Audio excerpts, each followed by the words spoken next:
بسم اللہ الرحمن الرحیم۔ السلام علیکم ناظرین، آج ہم آپ کے ساتھ حج 2024 کے حوالے سے بہت ہی اہم اور ضروری خبر شیئر کریں گے۔ وزارت مذہبی امور نے تمام زائرین کے لیے ایک بہت ہی اہم اعلان جاری کر دیا ہے۔ تو ناظرین، اگر آپ نے ابھی تک ہمارے چینل کو سبسکرائب نہیں کیا تو سبسکرائب کر لیں اور بیل آئیکن کو پریس کر دیں تاکہ آپ سعودی عربیہ کی خبروں سے باخبر رہ سکیں۔ ناظرین، جو ہمارے بھائی اور بہنیں حج 2024 کے لیے درخواستیں جمع کروا رہے ہیں، ان کے لیے سعودی حکام کی طرف سے بہت ہی اچھی خبر دی گئی ہے۔ ناظرین، وزارت مذہبی امور نے national command and operation centre کی ہدایات پر حج 2024 کے سفر کے لیے زائرین کو کرونا ویکسین یا ویکسین سرٹیفکیٹ کی پابندی کے خاتمے کا اعلان کیا ہے۔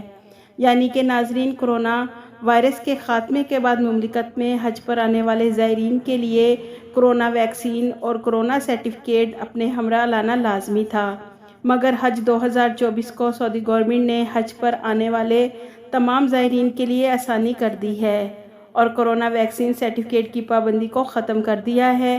ناظرین، 7 دسمبر بروز جمعرات کو وزارت مذہبی امور کی جانب سے جاری بیان کے مطابق اس حوالے سے متعلقہ بینکوں کو ہدایات جاری کر دی گئی ہیں کہ جو لوگ حج کی درخواستیں جمع کروا رہے ہیں انہیں کرونا ویکسین کا سرٹیفکیٹ جمع کروانے یا اپنے ساتھ سعودی عربیہ لانے کی ضرورت نہیں ہے۔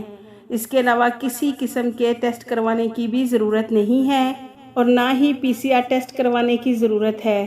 اب 2024 کو جتنے بھی زائرین سعودی عربیہ حج کرنے آئیں گے ان کے لیے کرونا ویکسین سرٹیفکیٹ اور PCR ٹیسٹ اور کسی بھی قسم کے کوئی بھی ٹیسٹ کروانے کی شرط ختم کر دی گئی ہے۔ تو ناظرین، جو ہمارے بھائی اور بہنیں 2024 کو حج کرنے آئیں گے انہیں ہماری طرف سے ایڈوانس میں حج مبارک ہو اور اللہ پاک ان سب کی عبادتیں قبول کرے۔ آمین یا رب العالمین۔